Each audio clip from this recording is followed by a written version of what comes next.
హైదరాబాద్ బోరబండ పరిధిలో తీవ్ర కలకలం రేపే విషాద ఘటన చోటు చేసుకుంది. సర్లిస్టులో తన పేరు లేదనే ఆందోళనతో జైలుకు పంపుతారేమోనన్న భయంతో ఒక కారు డ్రైవర్ ఆత్మహత్యకు పాల్పడ్డాడు.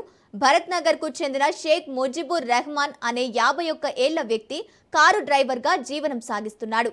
ఎస్ఐఆర్ జాబితాలో తన పేరు లేకపోవడంతో పోలీసులు తనను జైలుకు పంపిస్తారేమో, ఆ తర్వాత తన ముగ్గురు పిల్లలను ఎవరు చూసుకుంటారని తీవ్ర మానసిక ఆందోళనకు గురయ్యాడు. భార్య ఎంత నచ్చజెప్పినప్పటికీ ముజిబుర్ రెహమాన్ తీవ్ర మనస్తాపానికి లోనయ్యాడు. దీంతో ఇంటి బయట ఉన్న షెడ్డు ఇనుప రాడ్డుకు ఉరివేసుకుని బల్వన్మరణానికి పాల్పడ్డాడు. ఇక సమాచారం అందుకున్న బోరబండ పోలీసులు ఘటనా స్థలానికి చేరుకుని మృతదేహాన్ని గాంధీ మార్చురీకి తరలించి కేసు నమోదు చేసి దర్యాప్తు చేపట్టారు.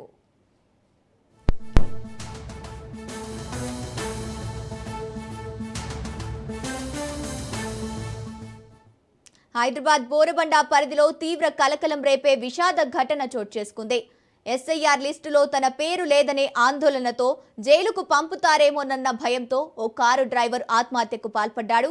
భరత్ నగర్ కు చెందిన షేక్ ముజిబుర్ రెహమాన్ అనే 51 ఏళ్ల వ్యక్తి కారు డ్రైవర్ గా జీవనం సాగిస్తున్నాడు. ఎస్ఐఆర్ జాబితాలో తన పేరు లేకపోవడంతో పోలీసులు తనను జైలుకు పంపుతారేమో, ఆ తర్వాత తన ముగ్గురు పిల్లలను ఎవరు చూసుకుంటారని తీవ్ర మానసిక ఆందోళనకు గురయ్యాడు. భార్య ఎంత నచ్చజెప్పినప్పటికీ ముజిబుర్ రెహమాన్ తీవ్ర మనస్తాపానికి లోనయ్యాడు. దీంతో ఇంటి బయట ఉన్న షెడ్డు ఇనుప రాడ్డుకు ఉరివేసుకుని బలవన్మరణానికి పాల్పడ్డాడు. ఇక సమాచారం అందుకున్న బోరబండ పోలీసులు ఘటనా స్థలానికి చేరుకుని మృతదేహాన్ని గాంధీ మార్చురీకి తరలించి కేసు దర్యాప్తు చేస్తున్నారు. ఇక ఇదే అంశానికి సంబంధించి పూర్తి డీటెయిల్స్ మా ప్రతినిధి పవన్ అందిస్తారు. పవన్, చెప్పండి, ఎస్ఐఆర్ లిస్టులో తన పేరు లేదని బల్వన్మరణానికి పాల్పడినట్టు తెలుస్తోంది. దీనికి సంబంధించిన అప్డేట్స్ ఏంటి?